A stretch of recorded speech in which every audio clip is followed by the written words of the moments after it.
PHP में पहले कुछ चीज समझना जरूरी है। पीएचपी में बेसिकली होता क्या है, ठीक है।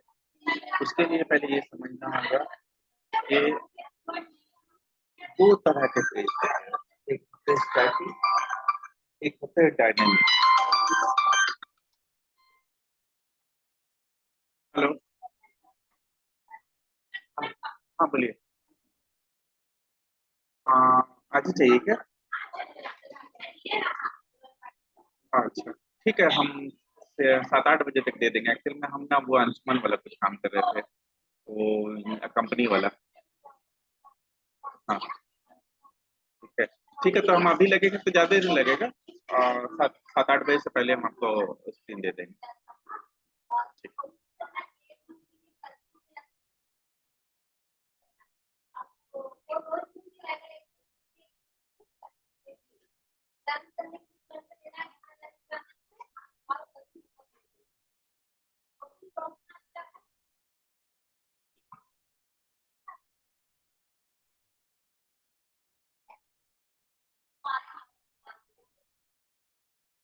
ठीक है, तो दो तरह के पेजेस, एक होते हैं डायनामिक, एक होते हैं स्टैटिक।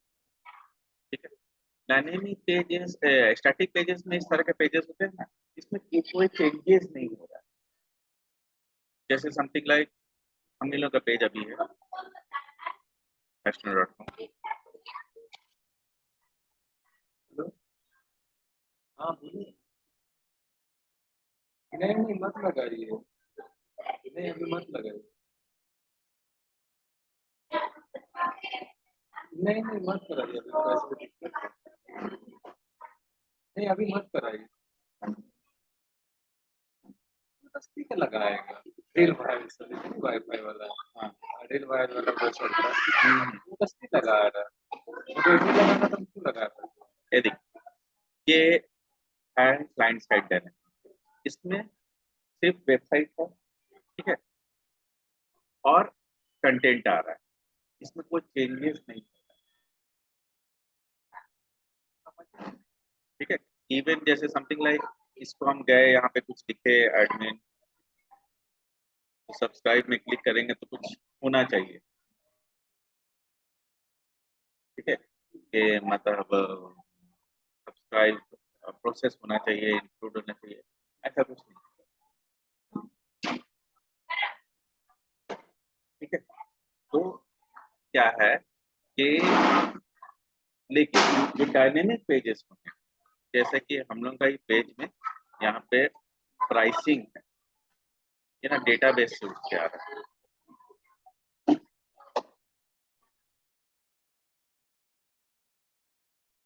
ठीक है। तो क्या होता है कि डायनेमिक पेजेस के और एक एग्जांपल दे देते हैं। जैसे बहुत सारे पेजेस है, google.com है, अ,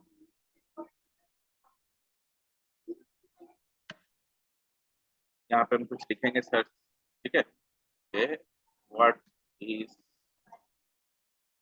पीएचपी, उसके बाद फिर इंटर मारेंगे तो ये पीएचपी का कंटेंट सर्च करके देगा।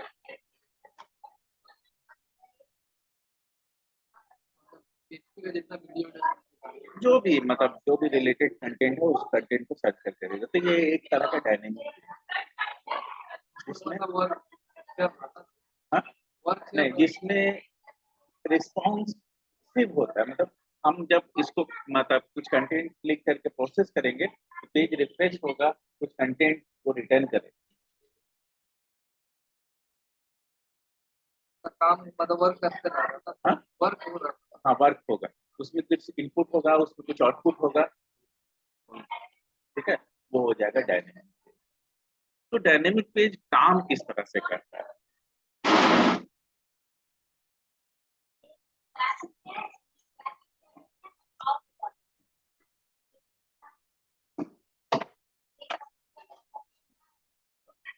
ये सर्वर है,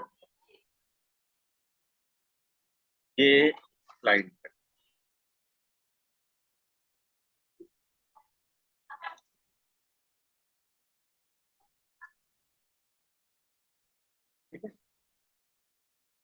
ये जो सर्वर है इसमें एक प्रोग्राम डाला हुआ है, इसका नाम है अपाचे। इसको हम लोग आम भाषा में बोलते हैं वेब सर्वर।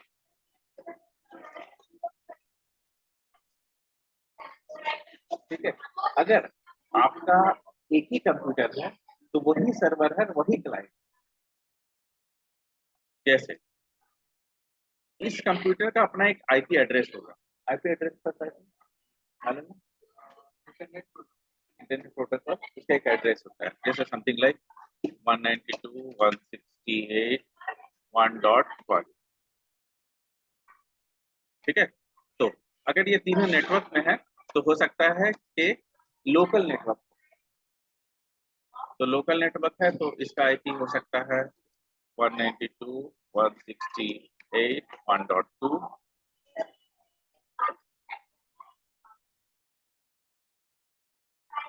192.168.1.3,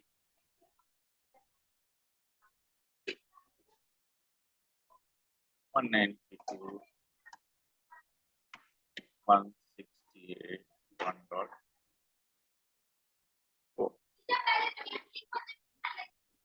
ठीक है, तो अब इस कंप्यूटर में क्या क्या इंस्टॉल है? PHP, MySQL, ठीक है, और अपाचे। ठीक है, तो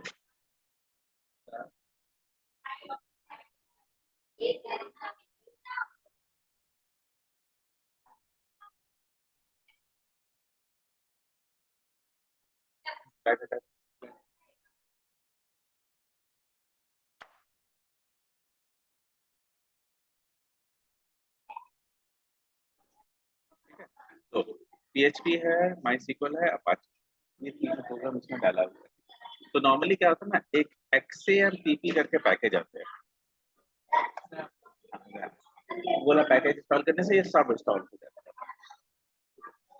ठीक है, तो अब क्या होता है कि जब हम लोग ये जो क्लाइंट है ना, ये क्लाइंट में एक्चुअल में क्लाइंट कौन होता है? एक्चुअल में क्लाइंट होता है हमारा ब्राउजर।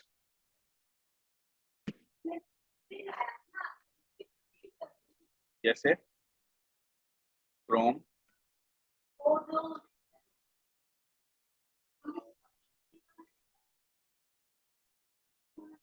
मोजिला,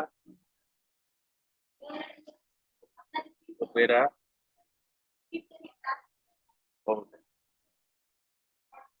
ठीक है। तो अब क्या होता है कि ये लोग इस सर्वर का आईपी लिख के कॉल करते हैं। ठीक है, चलो अपना ब्राउजर में क्या लिखते हैं? http://192.168.1.1। तो एक्चुअल में होता क्या है, यहाँ से वेब पेजेस उठ के इसमें आते हैं। मतलब यहाँ से वेब पेजेस उठकर यहाँ डाउनलोड। ठीक है, जैसे अभी हम यहाँ करते हैं www.ashno.com। हम यहाँ आईपी नहीं लिखते। ठीक है, इस आईपी को इस नाम से बाइंड किया हुआ है ashno.com। तो पहले ashno.com लिखते थे, काम हो गया। तो वहां पे भी यही प्रोसेस हुआ, बस खाली क्या है, ये लोग लोकली कनेक्ट नहीं है, ये लोग इंटरनेट के थ्रू कनेक्ट है। मतलब ये यहाँ से डायरेक्ट केबल नहीं है, बल्कि बीच में एक इंटरनेट है, इसके थ्रू यहाँ आ रहा है।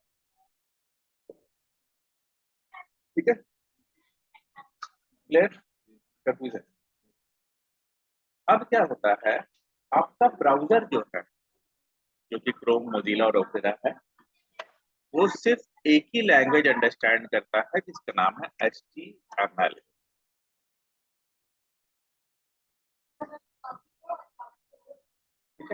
अब ये HTML का कंटेंट स्टैटिक भी हो सकता है और डायनेमिक भी हो सकता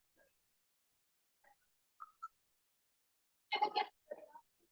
अगर आपका वेब पेज .html का बना हुआ है, नॉर्मली ऐसा नहीं होता, मतलब ये धारणा नहीं बनाना है कि HTML पेजेस डायनेमिक नहीं होता है, ठीक है। लेकिन क्या होता है, नॉर्मली HTML पेजेस मतलब उसमें कोई भी डायनेमिक कंटेंट नहीं। अब डायनेमिक कंटेंट का मतलब थोड़ा कंफ्यूज करता है। डायनेमिक कंटेंट का कहने का मतलब ये होता है कि एक ऐसा कंटेंट जो अलग अलग वैल्यूज के हिसाब से बदल जाए। जैसे हर बार सेम नहीं रहता। जैसे अगर हम रोल नंबर अपना डालेंगे तो अलग कंटेंट देगा, और रोल नंबर तुम्हारा डालेंगे तो अलग कंटेंट देगा। क्यों? क्योंकि हो सकता है मेरा मार्क्स कुछ और हो, तुम्हारा मार्क्स कुछ और है, इत्तेफाक होगा कि दोनों मार्क्स सेम। ठीक, क्यों? क्योंकि वो डेटाबेस में सर्च कर रहा है। माईसीक्वल डेटाबेस को क्रिएट किए, ठीक है। तो माईसीक्वल डेटाबेस से वो डेटा को सर्च कर रहा है और डायनेमिकली मेरे लिए टेबल बनाता है अपने आप, ठीक है, डेटाबेस के कंटेंट के हिसाब से। अगर मेरा डेटाबेस में ABC लिखा है तो ABC लिखा रहा है, अगर डेटाबेस में XYZ लिखा है तो XYZ लिखा है। इसीलिए हम उसको डायनेमिक बोलते हैं, ठीक है। तो PHP में हम ऐसे कोड लिखते हैं जिससे HTML बने।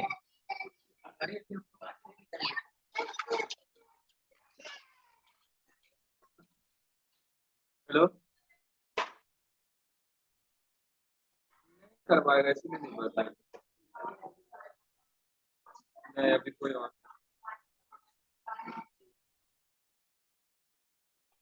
ठीक है। तो हम PHP में ऐसा कोड लिखेंगे जिससे HTML जनरेट हो,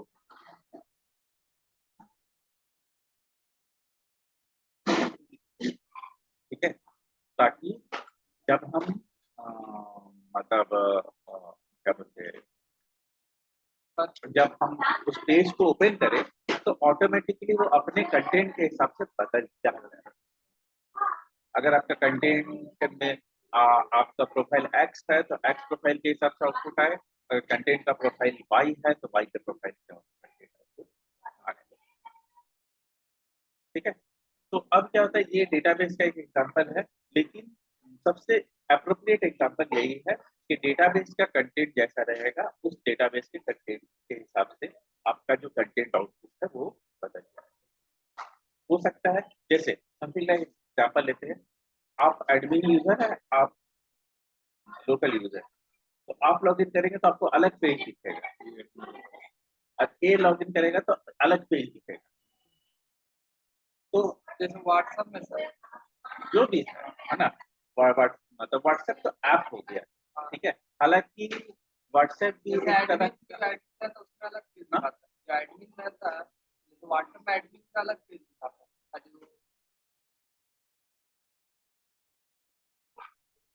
सबको ऐड किया उसका अलग। हाँ वो वैसा भी रहता है, ठीक है। और दूसरा क्या होता है ना, बहुत सारी चीजों में अलग अलग कंटेंट ये में बदल जाता है। तो आप PHP में उस तरह के कोड लिख सकते हैं कि ये रहेगा तो ऐसा दिखाओ, वो रहेगा तो ऐसा दिखाओ, ऐसा रहेगा तो ऐसा दिखाओ, ऐसा रहेगा तो ऐसा दिखाओ, ठीक है। ये कोई यहाँ वहाँ यहाँ क्लिक करेगा तो लिस्ट ओपन कर दो, यहाँ क्लिक करेगा तो फॉर्म ओपन कर दो, यहाँ क्लिक करेगा तो पेज ओपन कर दो, यहाँ क्लिक करेगा तो कंटेंट दिखा दो, यहाँ क्लिक करेगा तो PDF कर दो, यहाँ क्लिक करेगा तो एक्सेल खोल दो, यहाँ क्लिक करेगा तो एक्सेल से ले लो, यहाँ क्लिक करेगा तो एक्सेल में दे दो।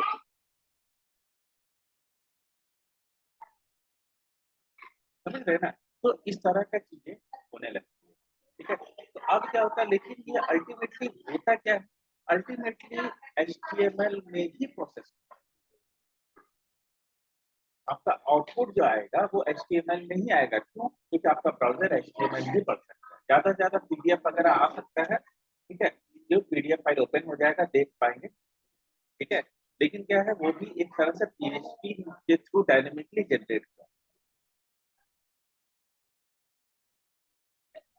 जैसे ऑर्डर, ऑर्डर का मेरे को प्रिंट कॉपी चाहिए, ऑर्डर नंबर दिए, अब प्रिंट कॉपी में मेरे को मिला क्या क्या आइटम है, कितना जीएसटी लगा है, कितना क्वांटिटी है, कितना रेट है, ये सब चीज क्लियर। ठीक है, तो इसीलिए पीएचडी करने के लिए आपको एचटीएमएल अच्छे से मालूम होना चाहिए।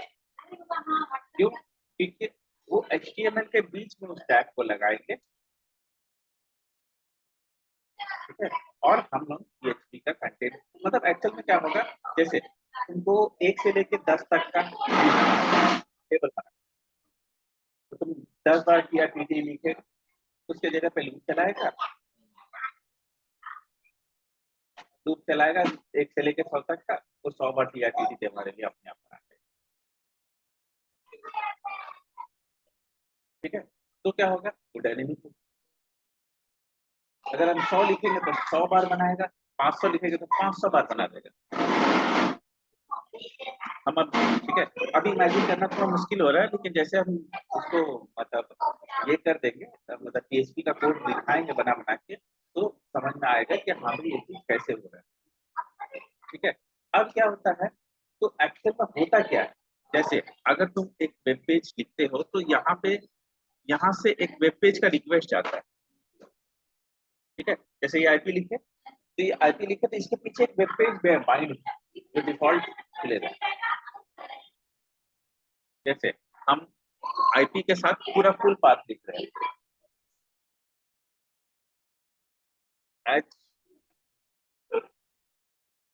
http://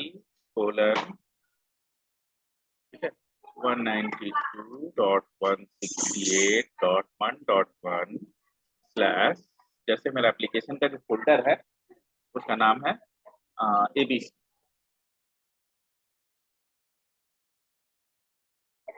एप्लीकेशन का जो फोल्डर है जिसमें सारा मेरा फाइल सब रखा हुआ है, फोल्डर का नाम है abc/login.php। login.php क्यों? क्योंकि ये लोकल एरिया नेटवर्क से इस कंप्यूटर में नहीं लिख रहा, लोकल होस्ट क्यों नहीं लिख रहे, क्योंकि यहाँ पे मेरा प्रोग्राम नहीं है, प्रोग्राम आपका इस कंप्यूटर में नहीं है, यहाँ पे आपका प्रोग्राम नहीं है। अगर यहाँ पे होता तो आप लोकल होस्ट लिखते। ठीक है, आपका प्रोग्राम कहाँ है, आपका प्रोग्राम है यहाँ,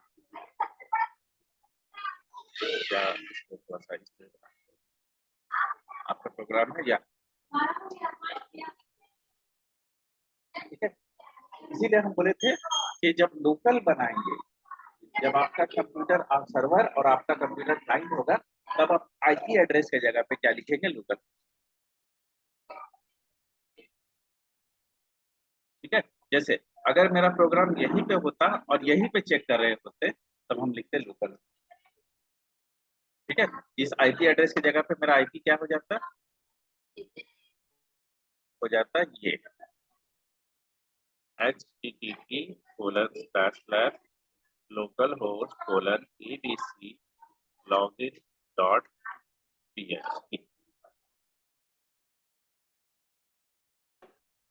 क्यों?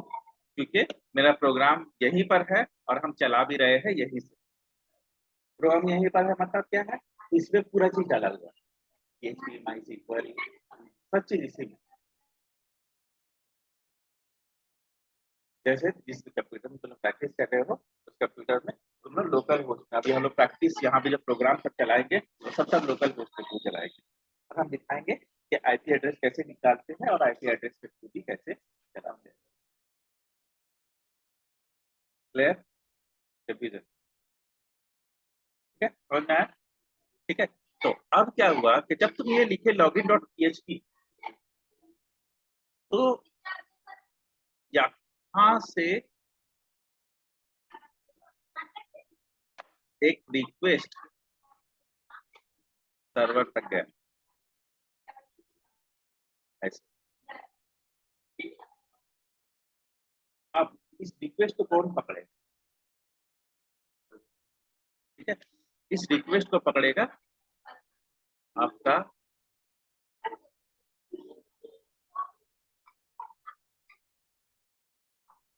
ये अपाचे सर्वर, फिर जो PHP लिखा हुआ है उस PHP को ये कन्वर्ट करेगा HTML। ठीक है, अपाचे सर्वर हर टाइम चलता रहता है। जब हम ऑन कर देते हैं ना सर्विस को, देखिए आपको दिखा देते हैं XAMPP, यहाँ पे नहीं है। अब बाय डिफॉल्ट चलिए यहाँ पे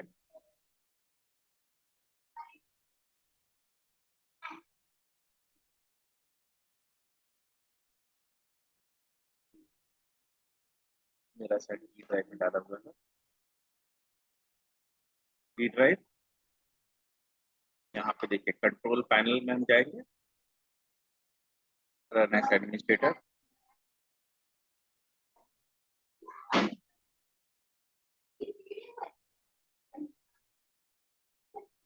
देखिए यहाँ पे अपाचे प्रोग्राम चल रहा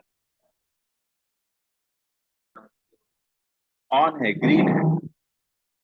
मतलब सीक्वल दोनों पर ऑन है। हाँ, अपाचे और PHP प्रोग्राम दोनों ऑन है। ठीक है, और इस टिक का मतलब ये है कि एज अ सर्विस ऑन है। एज अ सर्विस ऑन होने का मतलब क्या है कि ये हर बार जैसे ही कंप्यूटर चालू होगा अपने आप ऑन हो जाएगा। अगर हाँ ऑटोमेटिक ऑन हो जाएगा। अगर हम ये दोनों सर्विस को बंद कर देते हैं तो क्या होगा कि हम जब अपाचे का प्रोग्राम चलाना चाहते हैं तो मेरे को मैनुअली अपाचे प्रोग्राम चलाना। ठीक है, जैसे अभी देखो ये अपाचे प्रोग्राम चल रहा है, इसमें एक छोटा सा सेटिंग्स किया हुआ है। डिफॉल्ट अपाचे जो चलता है ना वो 80 नंबर का पोर्ट पे चलता है, 80। ठीक है, तो हम डिफॉल्ट सेटिंग्स को बदले हुए हैं। ये डिफॉल्ट 80 पोर्ट पे नहीं चल के 9090 पोर्ट पे चलता है। अब ये बोलेगा पोर्ट नाम का क्या। ठीक है, थोड़ा बेकार में एक्स्ट्रा कंटेंट कंफ्यूजिंग हो जाएगा, लेकिन फिर भी हम बता देते हैं। एक्चुअल में क्या होता है ना कि आपके कंप्यूटर में हो सकता है बहुत सारा प्रोग्राम चल रहा है, जैसे अपाचे, जैसे क्या बोलते हैं DNS, जैसे FTP, जैसे ऐसे के डेटाबेस, बहुत सारा सर्विस चल रहा है। तो अब क्या वो सब सर्विस तो तेरे कंप्यूटर में चल रहा है। अब जो रिक्वेस्ट करेगा उसको कैसे पता चलेगा कि हमको किस प्रोग्राम से इंटरैक्ट करना है। जैसे समथिंग लाइक डाकिया चिट्ठी लेके आया, इसका चिट्ठी है, अगर नाम नहीं लिखा हुआ रहेगा, सिर्फ घर लिखा हुआ रहेगा, तो उसको पता चलेगा कि किसका। इवन घर में चिट्ठी पहुंच भी जाएगा तो भी उस आदमी को नहीं मिलेगा कि किसका चिट्ठी। क्यों? क्योंकि आपके कंप्यूटर में घर में बहुत सारे लोग हैं, चिट्ठी आके पड़ा रहे। ठीक है, तो अब क्या है कि अलग अलग सर्विस का अलग अलग नंबर दे देते हैं। तो कुछ डिफॉल्ट नंबर होता है तो लिखना नहीं पड़ता, लेकिन अगर उस वो डिफॉल्ट की जगह पे कुछ और नंबर से चल रहा है तो बताना पड़ता है। जैसे यहाँ पर हम लिखेंगे लोकल होस्ट।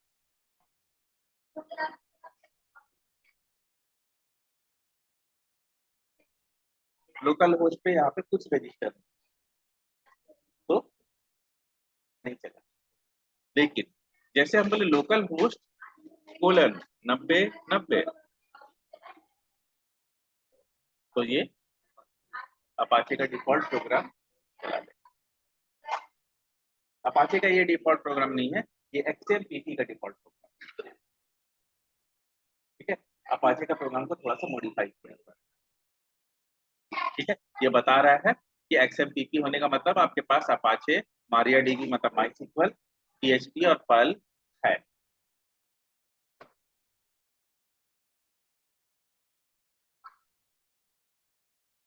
ठीक है, इसीलिए XAMPP X का अपना ये symbol Apache AM MariaDB PHP Perl, इसलिए XAMPP। ठीक है, ऐसे कोई पूछने वाला है? ठीक है, तो क्या है, अब हम लोग वापस अपने डिस्कशन में आ जाते हैं। तो हम लोग क्या हुआ कि हम लोग ये पेज का नाम लिखे, तो यहाँ से रिक्वेस्ट किया, जाने के बाद इस रिक्वेस्ट को कौन पकड़ा? अपाचे का वेब सर्वर। फिर login.php को पकड़ा, फिर उसका कॉरेस्पॉन्डिंग HTML जनरेट किया, और फिर क्या किया, वापस मेरा ब्राउजर में फेंक दिया उसका कंटेंट,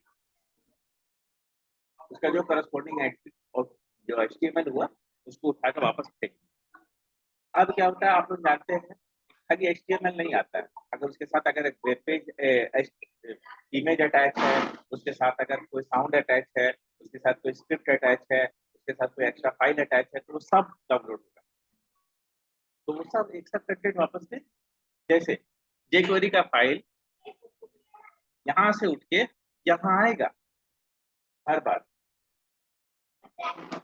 ठीक है, तो अब क्या होता है, जो फाइल सेम आ जाता है फिर से नहीं आता है, इसलिए अगला बार जब वेब पेज खोलते तो फास्ट होता है। अगर तेरे पास ऑलरेडी jQuery का फाइल है तो फिर से वो डाउनलोड नहीं होगा, आपका मतलब एक कैच कंटेंट होता है, हर ब्राउजर मेंटेन करता है।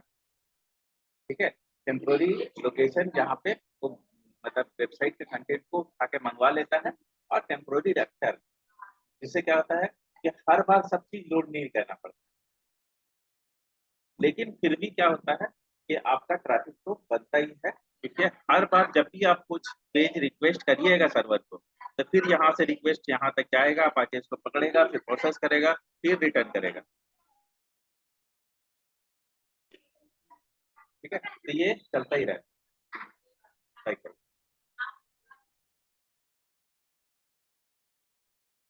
क्लियर? ठीक है, तो अब क्या होता है, इसको अलग अलग टेक्निक का इस्तेमाल करके रिड्यूस किया जाता है, जिसमें टेक्निक का नाम है रिजैक्ट। ठीक है, इससे क्या होता है कि आपका पूरा वेब पेज रिफ्रेश नहीं होता, वेब पेज का कुछ पार्ट रिफ्रेश होता है। तो अगर हम रिएक्ट बोले, एंगुलर बोले, ठीक है, एजाक्स बोले, jQuery बोले, ये सब क्या करता है, ये सब हम लोग को जब सर्वर साइड का लिखते हैं तब ये सर्वर साइड के लेवल पे हेल्प करता है कि पूरा वेब पेज रिफ्रेश नहीं करता है, उस कंटेंट को रिफ्रेश करता है। तो अब जैसे देखिए, पूरा वेब पेज रिफ्रेश करने का मतलब एग्जैक्ट क्या होता है? पूरा वेब पेज को रिफ्रेश करने का मतलब होता है, जैसे हम यहाँ पे वेब पेज लिखते हैं,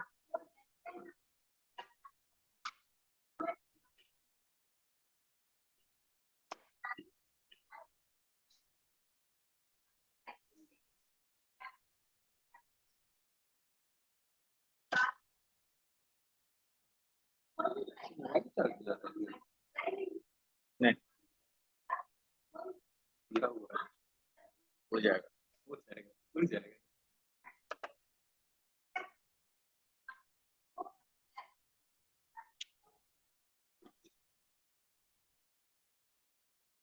बोले गूगल जाके सर्च कर, नहीं सर, ये दिमाग लगा है ना, बच्चा पूछने के लिए 2 बटन है, न्यू फाइल, ठीक है, टेक्स्ट फाइल सेव कर लिया।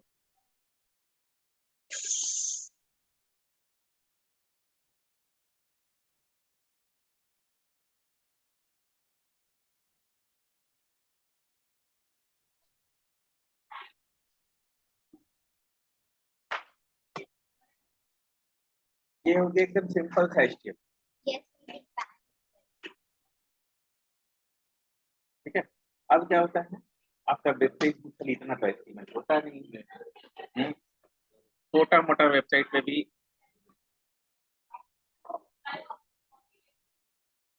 इतना सारा HTML हो जाता है। ठीक है, अब और इमेज अलग से और ये सब अलग, तो अब सोचिए इतना सारा पूरा टेक्स्ट सर्वर में जा रहा है, इसीलिए बोला जाता है कि जो डायनेमिक वेब पेजेस होते हैं उसको लाइट बनाया जाता है, इमेजेस वगैरह कम रहते हैं, टेक्स्ट ज्यादा रहता है। ठीक है, तो हर बार इतना कंटेंट जब रिफ्रेश करते हैं तो सर्वर तक जाता है और फिर सर्वर से प्रोसेस होकर सर्वर से रिटर्न होता है, तो लोड बढ़ेगा ना सर्वर का। सर्वर को उतना सारा इनपुट ट्रैफिक पकड़ना है, प्रोसेस करना है, फिर रिटर्न करना है, सर्वर का ट्रैफिक बढ़ेगा। ऑब्वियस बात, ठीक है। ठीक है, तो क्या होता है, इसी वजह से आजकल रॉ पीएचपी फॉर्मेट नहीं लिखा जाता, क्योंकि रॉ पीएचपी फॉर्मेट हर बार पेज रिफ्रेश करता है और पूरा का पूरा पेज लोड करता है। देखिए, अगर रॉ पीएचपी फॉर्मेट नहीं सीखेंगे तो उसको डायनेमिकली या फिर एजाक्स के थ्रू इंप्लीमेंट कैसे करेंगे? ठीक है, इसलिए बेस तरीका मालूम होना जरूरी है। जब तक बेस तरीका नहीं मालूम होगा, आप उसका जो मतलब क्या बोलेंगे छोटा तरीका है, जैसे जब तक लॉन्ग कट नहीं मालूम रहेगा तब तक शॉर्टकट नहीं पता चलेगा। इसलिए आपको लॉन्ग कट मालूम होना चाहिए और मालूम होना चाहिए कि इतना मेहनत करना पड़ रहा है, इसलिए ऐसा कर रहे हैं तो मेरा मेहनत बच रहा है। क्लियर?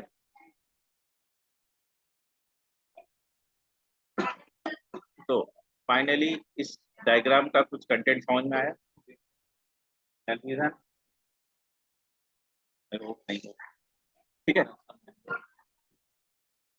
इसीलिए पूरा कंटेंट समझा दिए कैसे क्या है, किस तरह से काम कर रहा है। ठीक है, ये सर्वर है, इसमें क्या क्या होता है, और ऐसे ऐसे और वेब सर्वर भी होते हैं, जैसे ये हो गया अपाचे एक, तो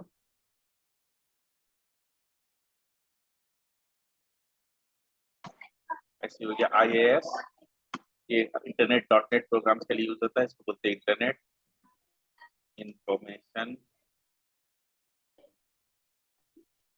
सर्विसेज।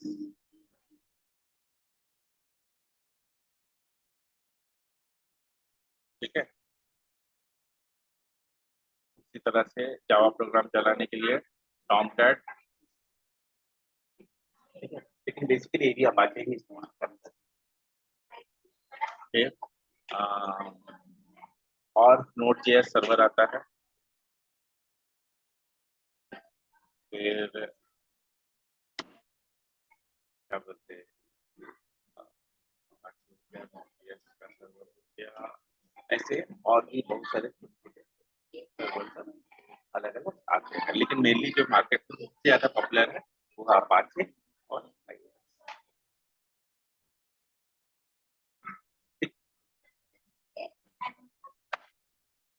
तो ये अपाचे से क्या क्या चलेगा, CGI, PHP, IIS से क्या चलेगा, ASPX पेज, .NET पेज। ठीक है, टॉमकैट से जावा पेज, इससे ASX। ठीक है, क्लियर? कंफ्यूजन? तो सब वैसे ही काम करता है, सब में वही है, सबका डिफॉल्ट पोर्ट क्या है?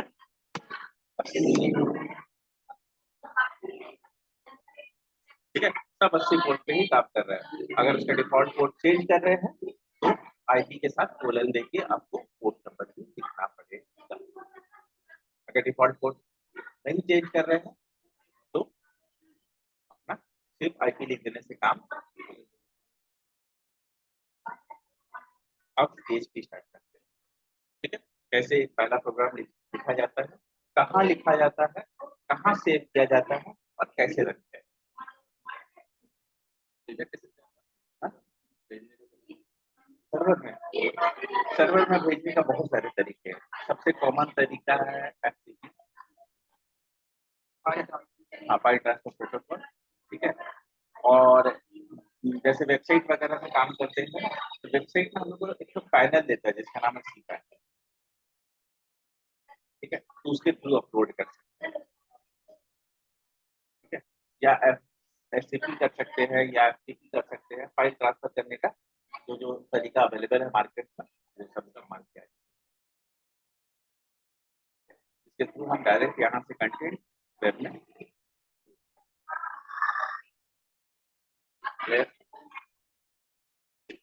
ठीक है। तो होता क्या है कि अगर आपका लोकल सर्वर है तो डायरेक्ट कॉपी पेस्ट मार लीजिए, सर्वर में जाइए, पेनड्राइव से कॉपी कर लीजिए, पेनड्राइव करना बनाइए। ठीक है, तो लोकल सर्वर में अपना लॉगिन किया, लॉगिन करके अपना कंटेंट को कॉपी पेस्ट कर लिया और उसके बाद फिर उस सर्वर से आपका वेब पेज सारा चलने लगेगा। और अगर नेट पे इंटरनेट पे सर्वर है तो सी पैनल और ऐसे करके बहुत सारे अलग अलग ऑप्शन थे। ठीक है, लेकिन मैक्सिमम लोग जो है एफटीपी या एसटीपी, ठीक है, या तो एफटीपी या तो एसटीपी, इसके थ्रू अपना फाइल लोकल कंप्यूटर से उठा के सर्वर में डालते हैं और फिर सर्वर के थ्रू सब जगह एक्सेस होता है। ठीक है, अभी आगे कंटेंट में तो दिखाएंगे कैसे करते हैं ये प्रोसेस। आगे बढ़े। अब देखिए, जब आप कुछ लिखते हैं ना एबीसी पीएचपी लॉगिन, तो बाय डिफॉल्ट क्या होता है कि ये htdocs नाम से एक फोल्डर होता है। ठीक है, आपका किसमें XMPP फोल्डर वही जा, उसके अंदर आपने अलग से फोल्डर बना रखा है एबीसी और उसके अंदर पूरा प्रोग्राम डाल। तो पहले लोकल होस्ट लिखे तो कहाँ दिया, वो htdocs में लिया और उसके बाद htip लिख के स्लैश दे के फोल्डर लिख दिए, जैसे यहाँ लिखा हुआ है, यहाँ पे डॉट नहीं, यहाँ पे ये होगा स्लैश होगा, कुछ रिटर्न करना है। ठीक है, तो अब देखिए यहाँ पे एक स्लैश होगा, जैसे यहाँ ऊपर में एबीसी स्लैश लॉगिन। ठीक है, तो अब क्या होता है, वो एबीसी फोल्डर में जाके सर्च करता है। अभी हम आपको दिखा रहे हैं कैसे एक फोल्डर बनाते हैं और कैसे फाइल चलाते हैं।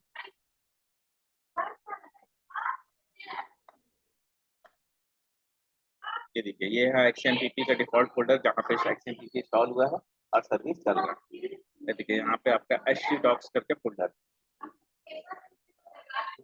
क्या बोलते हैं, नेट पे हो सकता है फोल्डर नेम कुछ अलग, मतलब क्या होता है ना कि अपाचे में कॉन्फ़िगर किया हुआ कि डिफॉल्ट फोल्डर कौन सा है, तो जब हम लॉगिन करते हैं तो डिफॉल्ट फोल्डर में जाके पूछता है,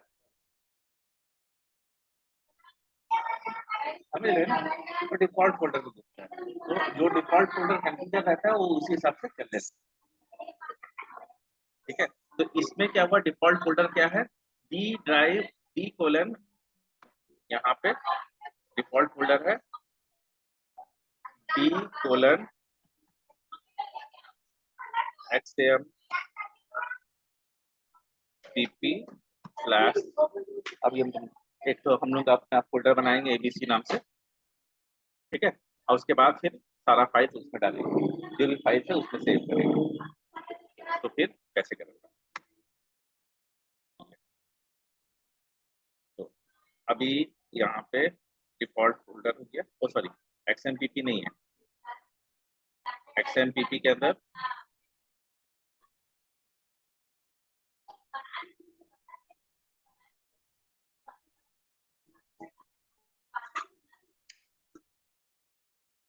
डी ड्राइव XMPP के अंदर htdocs, ये वर्ड डिफॉल्ट, इसके अंदर हमने एबीसी बनाया करते हैं htdocs के अंदर फोल्डर, यहाँ पे पहले से बहुत सारा फोल्डर बना हुआ है, हम लोग अपना एक फोल्डर बनाए A B and C।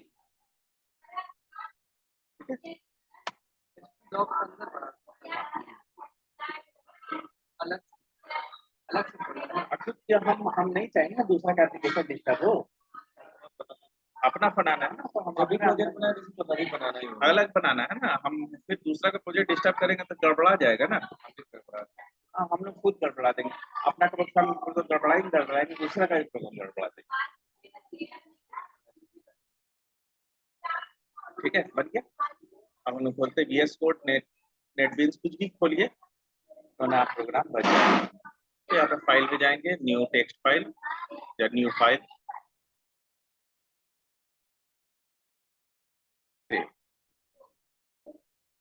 अब देखिए मेरे को पाथ देना है, डी ड्राइव, आप लिखिए अपने आप आ जाएगा। XMPP पता है, आ जाएगा, htdocs, ABC। अब हम यहाँ फाइल का नाम देंगे फर्स्ट डॉट PHP, ठीक है, या फिर यहाँ पे PHP चूज कर लेंगे, खाली फर्स्ट लिखने से काम हो जाएगा।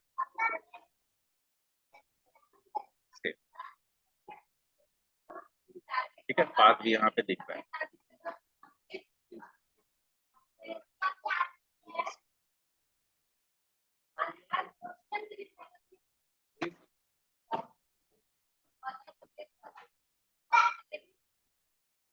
ठीक है, अब देखिए बाय डिफॉल्ट कुछ कंटेंट लेके आ गया, ठीक है, लेकिन अभी हम इसको नहीं यूज करेंगे। क्यों? क्योंकि जो आउटपुट है वो बिना इसके भी आ सकता है, लेकिन ऐसा नहीं करना है, लेकिन फिर भी बताएंगे क्योंकि जरूरत पड़ता है। ठीक है, आपको सिर्फ इतना चाहिए, ये भी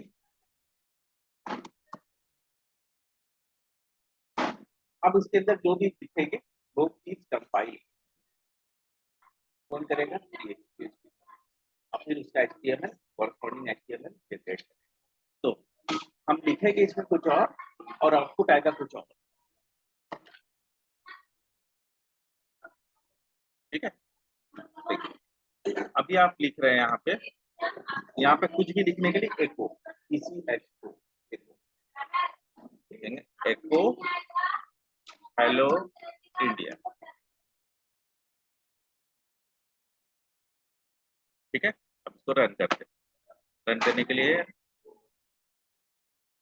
पूरा लिखते हैं पाथ http://localhost:9090। क्यों? मेरा सेटिंग है, आपको नहीं लिखना है 9090। आप लोग को लिखना ही नहीं है 90, क्योंकि डिफॉल्ट लिख सकते :80। देखिए क्या जरूरत है, जब बिना लिखे भी काम हो जाएगा। एबीसी के अंदर फर्स्ट डॉट PHP। ठीक है, अब इसको करेंगे इंटर, आ गया हमारे। अब हम यहाँ पे राइट क्लिक करके इसका व्यू पेज सोर्स देखेंगे तो खाली हेलो इंडिया लिखा हुआ है, तो गायब नहीं हुआ, एक तो कंपाइल होकर HTML बना, एक तो मेरा आउटपुट को लिखता है फाइल, एक को शो हो जाएगा तो फिर मेरा काम नहीं होगा ना। एको क्या हुआ, एको कंपाइल हुआ ना, PHP क्या किया, एको को कंपाइल किया और उसका करस्पॉन्डिंग आउटपुट जनरेट किया। क्या आउटपुट जनरेट किया, हेलो इंडिया, जो हमको यहाँ पे सामने दिख रहा है। अब क्या होता है कि ये कंटेंट जरूरत के हिसाब से ये बदल सकता है।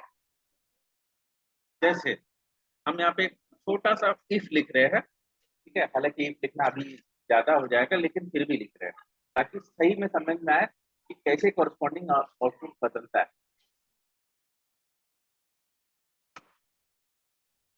ठीक है, हम यहाँ पे एक वेरिएबल ले रहे हैं ए, यहाँ वेरिएबल डॉलर करके लेते हैं, इसमें वैल्यू जाते हैं 10, और यहाँ पे लिखते हैं इफ अगर ए का वैल्यू 10 से छोटा या बराबर होगा तो हेलो इंडिया लिखेगा। देखिए यहाँ ब्रैकेट स्टार्ट, ठीक है, एल्स दिखेगा हेलो हैश ऑफिस का नाम। ठीक है, तो क्योंकि इसका वैल्यू 10 है तो आपको आउटपुट आएगा हेलो इंडिया। ठीक है, इसका व्यू सोर्स देखेंगे तो इतना कुछ लिखा हुआ है लेकिन आएगा हेलो इंडिया। क्यों? क्योंकि वही जनरेट हुआ है। लेकिन जैसे ही हम इसका वैल्यू को कर देंगे 12 तो रिफ्रेश करेंगे तो इंडिया की जगह पे क्यों? क्योंकि एक लिखा हुआ है। अगर वैल्यू 10 या उससे ज्यादा हो जाता है तो क्या होगा? हेलो इंडिया की जगह पे हेलो तो ये बदल दिया। अब पेज सोर्स में क्या मिला मेरे को? तो ये क्या, ये पेज को जब हम बुलाए तो क्या हुआ? पहले ए को पकड़ा, फिर ए का वैल्यू को चेक किया और फिर इस पार्ट की जगह पे एल्स पार्ट को प्रिंट किया। अब क्या होता है, अगर हम हेलो प्रिंट कर सकते हैं तो एचटीएमएल भी प्रिंट कर सकते हैं, एचटीएमएल का टैग भी प्रिंट कर सकते हैं, एचटीएमएल का कंटेंट भी प्रिंट कर सकते हैं। ठीक है, जैसे ज्यादातर केसेस में इनपुट, टीआरटीडी, एलआई, एलआई टैग याद है ना? क्या होता है एलआई टैग? लिस्ट बनाने के लिए कितना तरह का लिस्ट होता है? किस तरह का लिस्ट होता है? कितना लिस्ट होता है? सर्कल वाला गोल वाला दो लिस्ट होता है, ऑर्डर लिस्ट और नॉर्डर लिस्ट। ऑर्डर लिस्ट और अनऑर्डर लिस्ट। ठीक है, ऑर्डर लिस्ट मतलब one two three A B C, unorder list मतलब सर्कल, स्क्वायर और डिस्क। क्लियर? ठीक है, तो आप बहुत सारा कुछ जनरेट कर सकते हैं। तो अक्सर वो कंटेंट जनरेट किया जाता है जो डायनेमिक होता है, जो डेटाबेस से आता है, जो जो किसी प्रोसेस करके आता है, जैसे यहाँ पे प्रोसेस करके आ रहा है। ठीक है, तो अब क्या है कि अब हम लोग वापस आ जाएंगे एचटीएमएल और एचटीएमएल में के बीच में लिखेंगे। ठीक है, तो रिक्वायरमेंट के हिसाब से हम लोग या तो एचटीएमएल फाइल बनाएंगे या तो खाली कोर पीएचपी फाइल बनाएंगे। कोर पीएचपी फाइल बनाएंगे तो सिर्फ आउटपुट बनेगा। ठीक है, जिस हिसाब से बना रहे हैं पूरा वेब पेज का आउटपुट नहीं बनेगा, जो कंटेंट को आउटपुट चाहिए सिर्फ वही बनेगा। जैसे हमको सिर्फ लिस्ट बनाना है अलाई। अच्छा, सिलेक्ट बनाने के लिए क्या लिखना पड़ता है?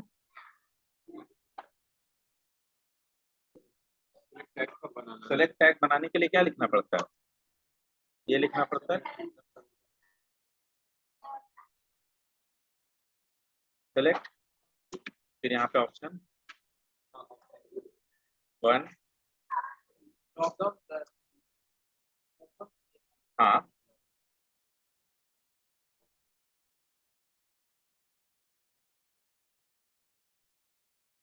ठीक है, इसका आउटपुट ऐसा दिखेगा।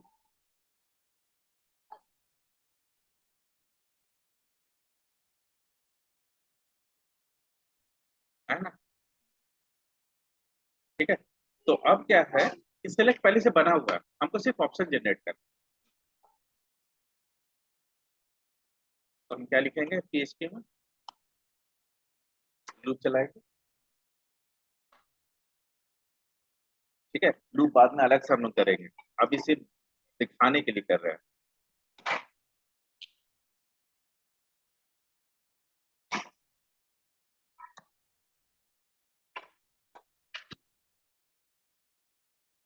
देखो,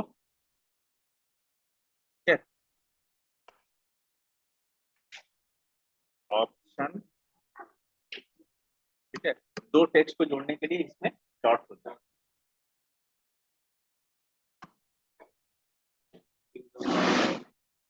इतना डॉट लगाते जाओ, जुड़ते जाएगा।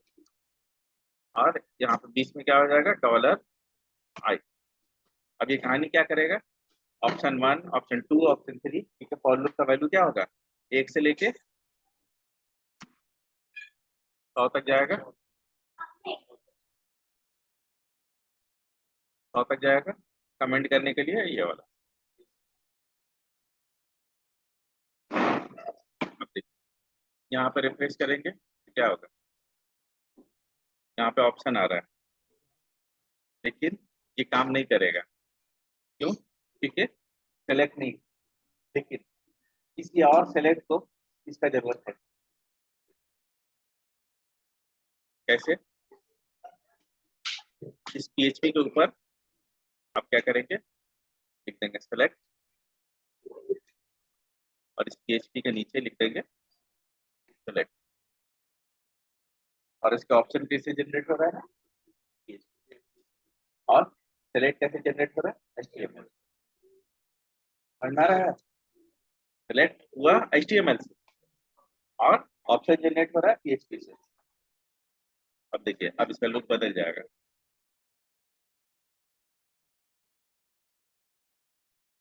ठीक है, और यहाँ पे भी बदल जाएगा। यहाँ पे सेलेक्ट आ गया, फिर ये पूरा कहानी खत्म होने के बाद फिर लास्ट में भी सेकंड सेलेक्ट आ गया। हाँ, ब्राउजर खाली HTML समझता है, इसीलिए HTML मालूम होना जरूरी है। तो अब जितना भी लिखेंगे वो डायनेमिकली उतना सारा HTML इसके लिए बनाएगा। चाहे आप 10,000 लिख दीजिएगा तो 10,000 बार ऑप्शन लिखेगा वो। हाँ? आपको बिना मेहनत किए मतलब वेब पेज बन जाता है, कंटेंट बन जाता है। आपका प्रोग्राम, आप जब प्रोग्राम लिखते हैं, सी का प्रोग्राम, जावा प्रोग्राम, ये सब प्रोग्राम लिखते हैं तो क्या होता है, उतना बार वो आपके लिए रन करता है, उतना बार आपके लिए दौड़ता है, तब जाके आपको उतना आउटपुट जनरेट होता है। ठीक है, अगर हम यहाँ पे 100 को 10,000 कर दे, ये हो गया 1,000, ये हो गया 10,000। ठीक है, तो अब देंगे तुम लोग को कुछ। ये देखिए, 10,000 तक का नंबर बन गया। और यहाँ पे जब इसका रिलोड करेंगे तो पूरा 10,000। एक लाइन में जाकर अब वो जैसा भी दिखा है, हमको मत, हम लोग को मतलब नहीं। ये 10,000 HTML को 10,000 चाहिए, तभी वो 10,000 दिखाएगा। इसका मतलब तो नहीं। ठीक है, तो आपके पास ऑप्शन है कि आप इसको सेलेक्ट को भी एको करके बना लीजिए।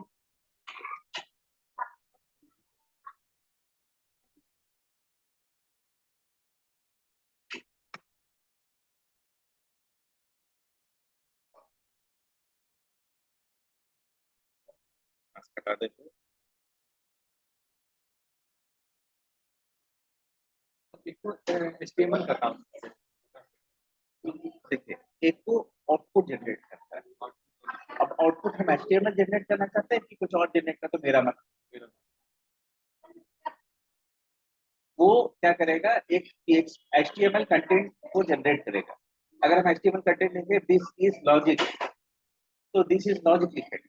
अगर तुम HTML कंटेंट जनरेट करोगे, हिंदी सेलेक्ट HTML जनरेट करेगा इनपुट, तो इनपुट बनाएगा।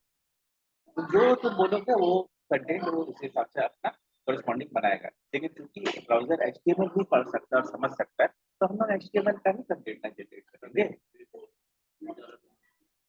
ठीक है, वो सब एक्स्ट्रा कंटेंट कब बनाएंगे, जब जैसे हमको लिख रहा है डेटा सेव, डेटा सेव, तो वो क्या होगा, उसको डेटा सेव मैसेज करेंगे। हो सकता है उसको किसी लेवल में डाल के, अलर्ट में डाल के, किसी तरीके से भी प्रिंट करें। लेकिन क्या होगा, अल्टीमेटली हम HTML जनरेट करेंगे, या फिर jQuery जनरेट करेंगे। ठीक है, जो जो ब्राउजर समझ सकता है वही सब जनरेट करेंगे। तो PHP के थ्रू ये डायनेमिकली जनरेट जैसा जैसा रिक्वायरमेंट है उस हिसाब से। तो अब समझ में आया कि जब आप एक PHP फाइल को मंगवाते हैं तो एक्चुअल में क्या होता है। ठीक है, अब वो कंटेंट डायनेमिक होकर बहुत लंबा चौड़ा कंटेंट भी हो सकता है, वो छोटा मोटा भी। वो डिपेंड करेगा आपसे क्या। आज दे रखते हैं, ठीक है, कल फिर और निश्चित रूप से समझाएंगे कि कैसे काम करता है। तो आज इस वीडियो को देखिएगा और हम उसी हिसाब से सवाल जवाब करेंगे क्या क्या केस में समझ में आए।